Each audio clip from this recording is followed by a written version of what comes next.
Good morning, walay filter. Sabi na ko walay filter mo nilagat ako mag-try ko og skincare pero dapat walay filter para makaingon jud mo kung tinuod ba gyud ako mga panghimo dire. Bitaw guys, lately naay naging sa ko nga blooming kay nga sa una ako ang gamit lahi ito nga brand no o nya nagrejob pod ko mo nang nagkaroon ko og milasma gamay ra pod. So para maulian akong naong nagamit kog Dr. Altea 345 kay para na siya sa mga naong nga oily skin og naay mga gamay nga problema. Dili para sa Altea 147 kung grabe gyud kaayo mo. So syempre mag-sunscreen gyud ta kada adlaw kay dili man pwede wala init no nya maguba man imo nang uban mo nang puti gyud na sila kay nara na sila sulusin ang balay. Okay, kaayo nang mag-sunscreen ta bisag na ata sa gawas kay mo man atong need labi na kung SPF plus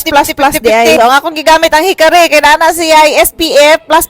Kay siya gamiton guys kay dili siya mag-cast si tawag ana. Dili ka murag ganang gihulbot bitaw sa pansyon. Dili pa magtubo ang mga puti-puti pero wa na. Ibog jud ko kung naba ko filter diha wala. So karon mo ni siya ako ang gihigaw. Man ako gamit sa Dr. Altea nga moisturizer cream sa ato ang Hikari. Ulan man umuinit. Basta mo gawas ka sa imong balay o sa sulod bag butang ni dapat ko sa mga rejob kay kadugayan daw gamit nato ato mo daw na magtalong dinhi pa sa ato ang pang lipstick. Ang ako ang gigamit diri kay Cheerful hair choice sa link para manan-aw mo da kung sa inyong ganahan. Feel man kayo na siya bagay nako. Lahi man ninyo hang kutis so lahi pa before ko proceed sa pagdugang sa ato ang kuan pinobre ra gyud ako ano kay di po ko kabalong makeup basta na lang kay mo na siya sa bibilin man ni siya nga ako ang gigamit sa ako pero mahal ni siya na ako napalit nga isa nga baratuhon pero wa pa ako nagamit katong so ganahan ko ani kay pagbutang nimo mo kuan na dai nang imong piluka kana mo bawg bisa wala kay pang so very light raman to kayong hair choice ato ning dugangan ang ato ang lips kay para nindot jud kayo ako dapat sa kay may bilin ni siya dark lang ni siya gamay pero magbuot dai mo more available palit sa ako ang friends so sa ako ang kauban o ang sobra ato kay mo na akong gigamit sa ako ang cheeks man ni Rema ang ako ang blush on so diri ta sa ato ang kilay ato sa ni siyang gamitan og brush unya pagkahuman ato ada yung hinahinayan og gamit ako nang ipakita sa inyo ano duhari ka buka ko ang brush na ay gamay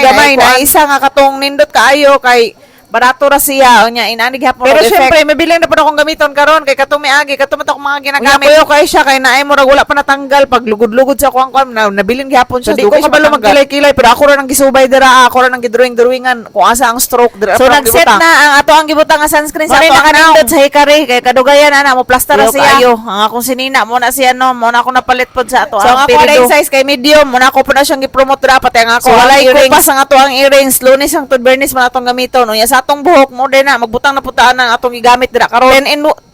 10 kung naay 3 in 1 kana 10 in 1 na sa akong purpose nga nagamit ko ana para mauli na akong buhok kay napatay mura naman nagtukog nga kuan lanot mura naman nagsilig ba nga lanot ba nga katong unsa na patay sa Ginoo na okay po ba ni akong buhok nga nagagamit ko mahal kaayo magpagwapa gyud ay mga lalaki matingala sila nga nung sige kanang uban gwapa lang di ko sa mga tag sa tuwag pang pagwapa